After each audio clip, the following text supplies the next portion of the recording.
dreams true? If not, how to differentiate among the dreams, and dreams of which time of the day or night come true? As people say, dreams that we see in early mornings come true. Dreams, people nowadays place on them a lot of emphasis and importance. And we don't ask psychiatrists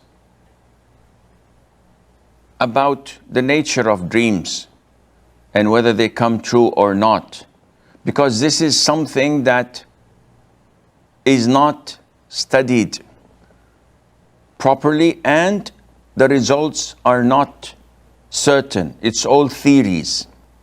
While when we go to the Quran and to the Sunnah, we find that there are different types of dreams.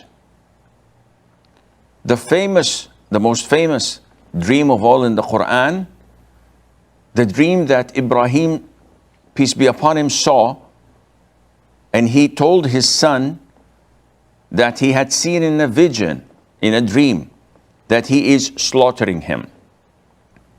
And we know that the dreams of prophets are a revelation. And we know the rest of the story.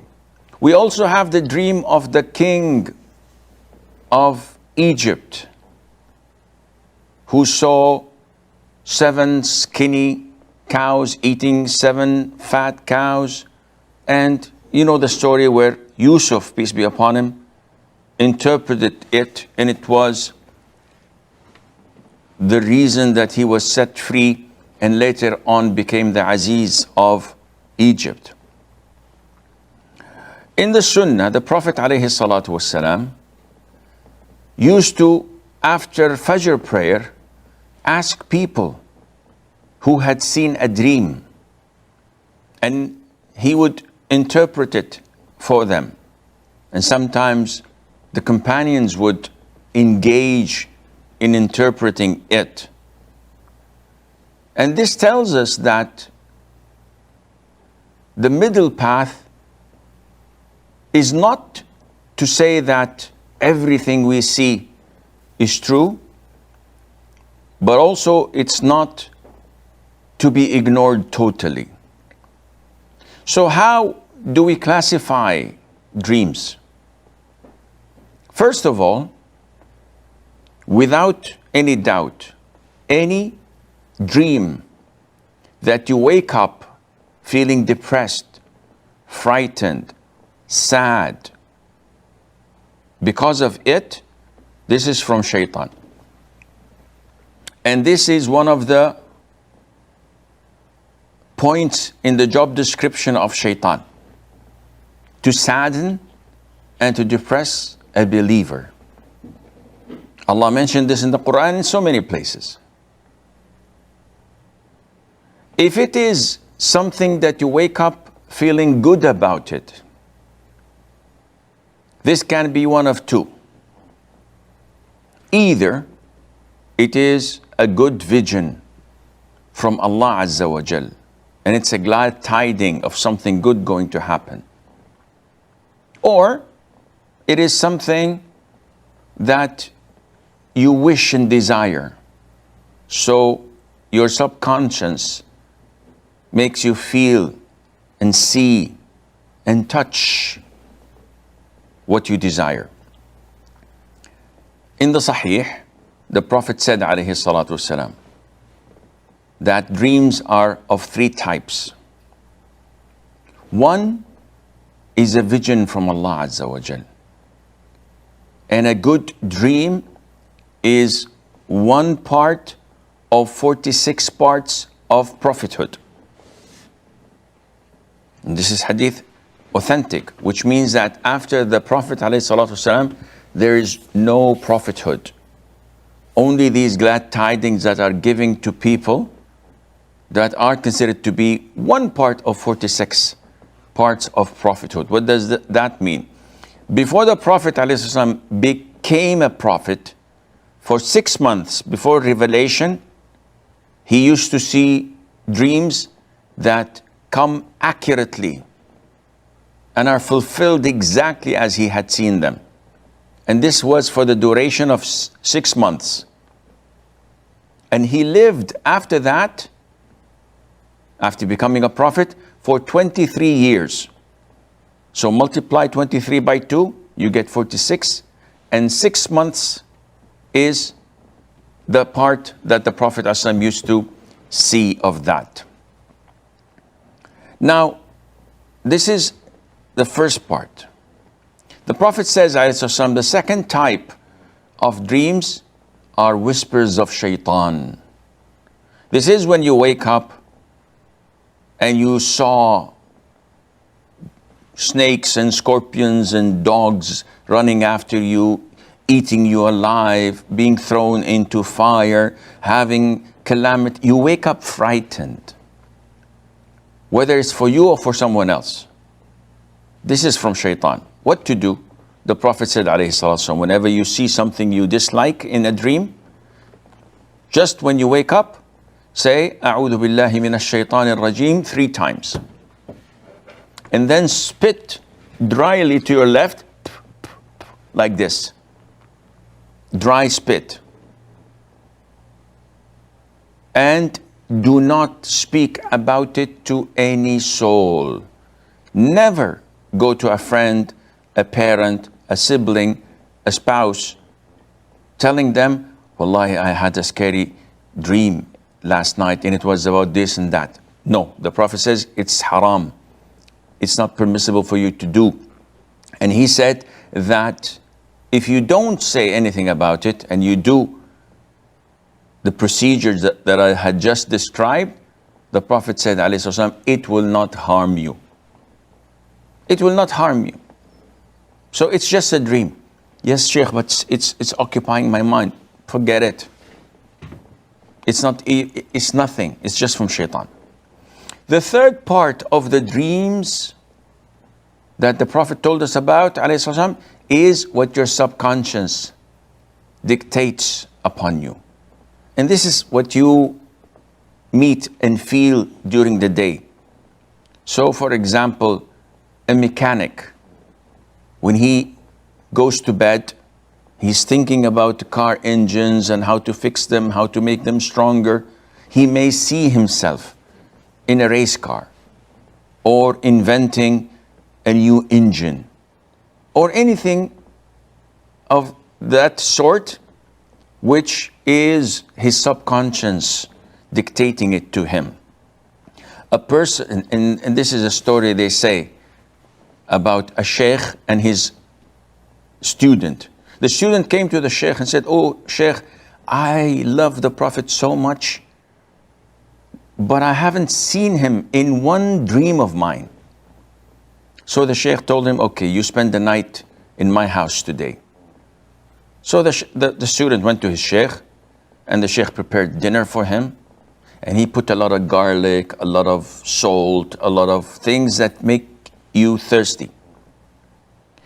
And after dinner, every time the student asks for water, and he says, we don't have any water, maybe later on, maybe before we go to bed.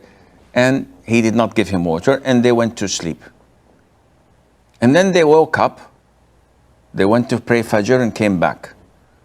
And then the sheikh asked his student, what did you see? The student said, I saw a lot of rivers, and it was raining, it was so many things that involved water, and so much water.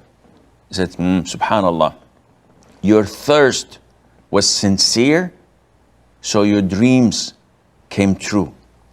And had your love to the Prophet ﷺ was sincere, you would have seen him in your dream.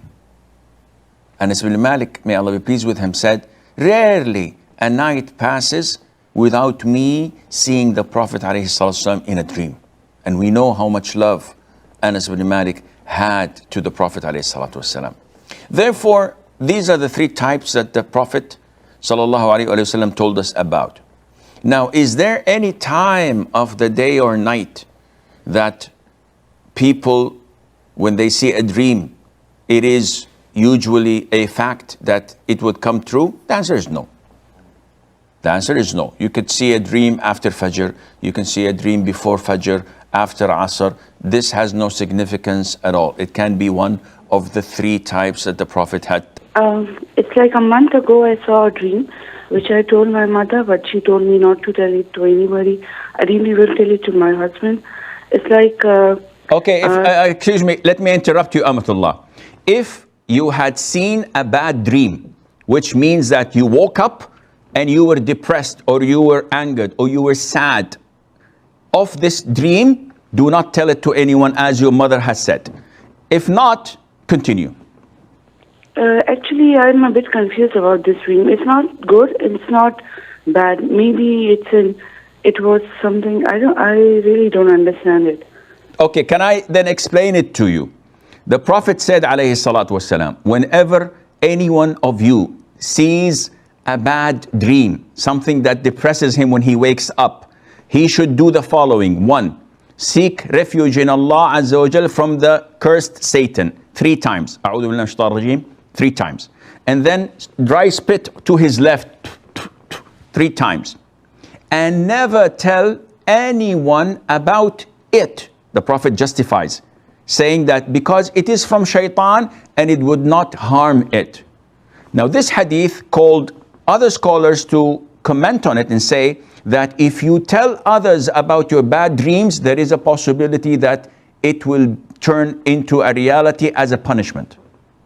So again, think twice before asking. Okay, it was...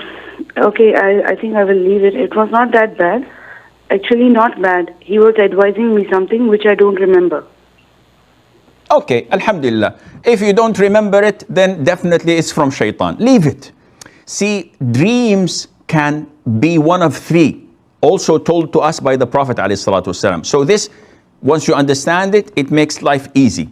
Whatever I see in my dreams, it is one of 3. Either it is glad tidings from Allah Azza wa Jal. So I go to bed, I'm looking for a job, and in my dreams, all what I see is good things, things that make me happy, things that make me positive, and I wake up feeling good. Inshallah, this is glad tidings from Allah that I'll get a good job or something good is coming my way. Secondly, dreams that are a representation of your subconscious.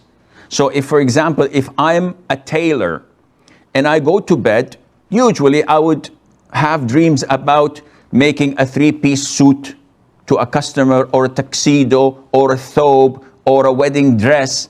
So this is all what I get dreams about because this is my subconscious working on me. Thirdly, dreams that are from Shaytan, the Prophet tells us, and these are made to depress you.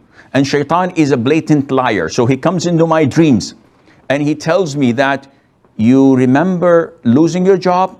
You remember the car accident you had? This was black magic done to you by your uncle. Or your mother-in-law gave you an evil eye.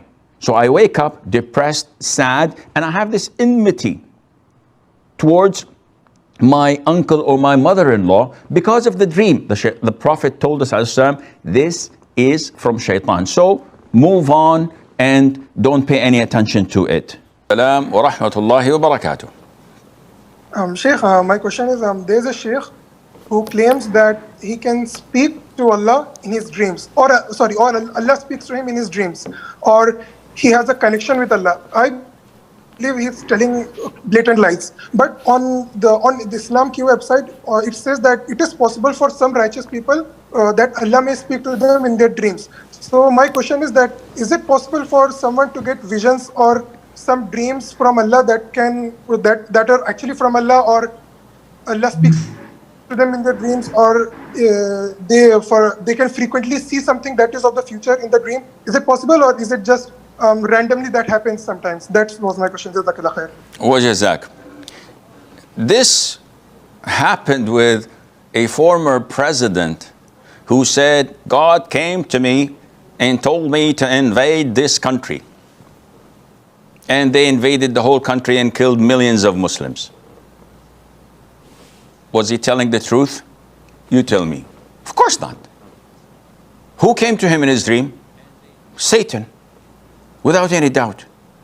Now, this sheikh who says Allah comes to me and talks to me in a dream, any righteous person, any person with credibility would be scared to the bones of saying such a statement, that he doesn't want to show that he doesn't want to show off, and he does not want people to think highly of him, and he would keep it with him to the grave. Okay, why did the Prophet say that Allah came to me? Well, the Prophet is talking about a revelation. This is wahi. Was he boasting about it? Of course not. But imagine if I come on live TV and I say, God came to me and told me this and that, and I should do this and that, and the solution for people's problem in this country or that is so and so. What would people think of me? The diehard fans would say, oh, Sheikh is a Maulana, we should build a shrine on his grave. The haters would kill me first and then bury me and then build a shrine on me to stone. Nobody who's righteous in his right mind would go and say such things to people, usually. So in our times, such a person who does say such things, I would say that he's a big imposter. He's not righteous. He's not a man of knowledge or of piety and deen. Now, is it possible that Allah can come and speak to you in your dreams? It is possible, but can you be certain? The answer is no. And most likely this is Satan messing up with your head. So if the vision you saw was positive and was good vibes and nice things and glad tidings, feel good about it. Don't talk to anybody about it. You don't know if it's right or it's from the devil himself. And if it's wrong, alhamdulillah, you kept a lid on it and Satan went defeated without achieving his goals, and Allah Azza wa Jal knows